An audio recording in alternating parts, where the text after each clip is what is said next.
श्री राम भक्तों, भक्ति साधना चैनल में सभी भक्तों का स्वागत है।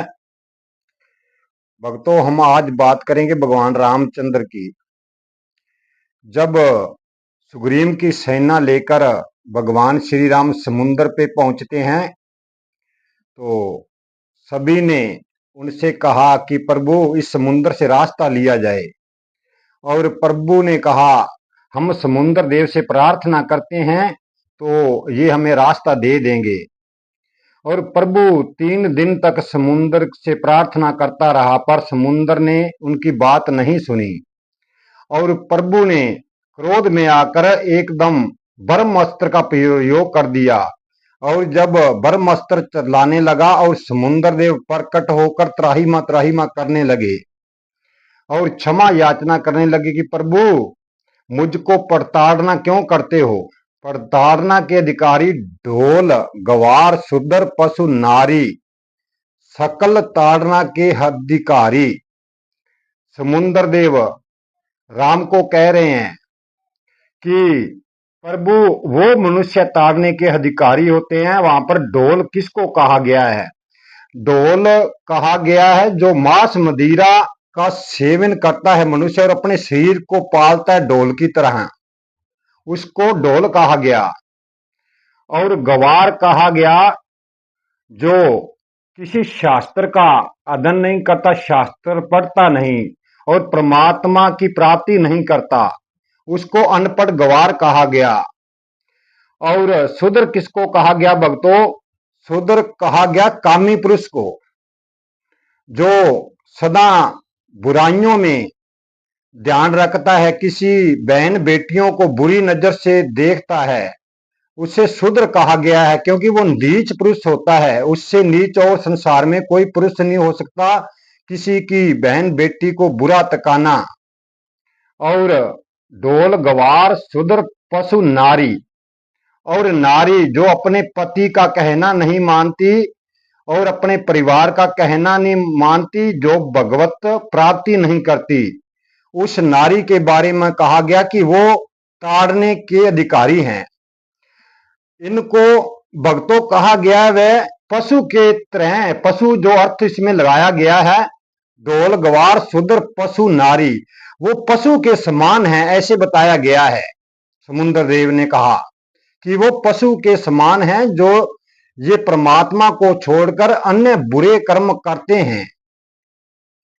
तो भक्तों, जो पति वर्ता औरत है उसको ही धन्य कहा जाता है।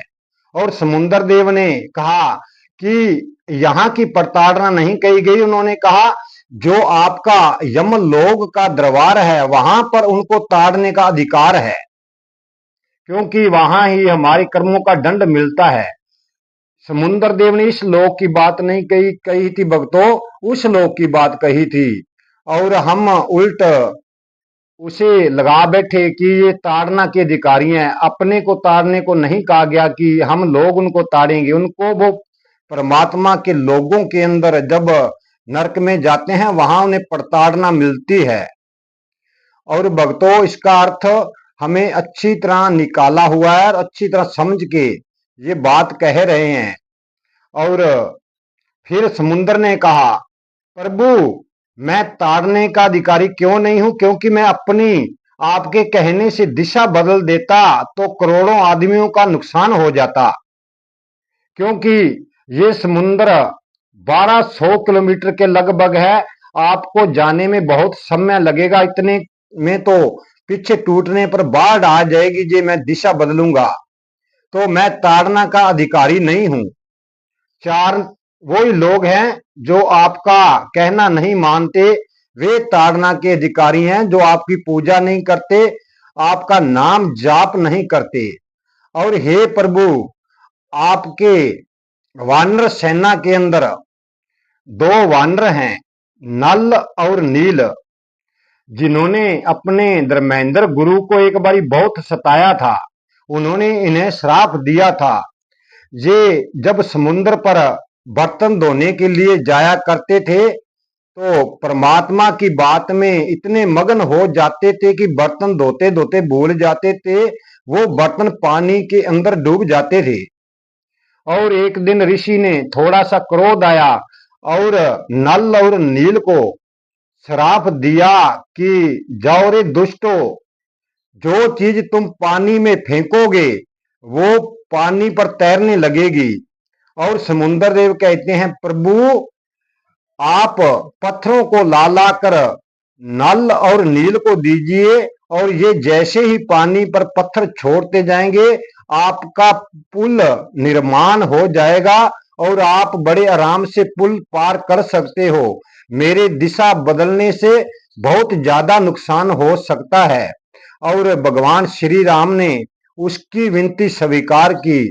भक्तों, हमें सदा ही भगवान पर विश्वास करना चाहिए। भक्ति करके इस लोक से हमें मुक्त होकर परमानंद परमात्मा के पास जाना चाहिए, और अच्छे से अच्छे हमारे आत्मा के अंदर विचार होने चाहिए। भक्तों, आज की वीडियो हम यहीं तक बनाएंगे और वीडियो को समाप्त करते हैं। जीवन रहा तो कल की वीडियो में फिर मिलेंगे। भक्तों, इस वीडियो को लाइक, शेयर और सब्सक्राइब करना कि हर भक्त को इसकी सुविधा मिल पाए। जय श्री राम।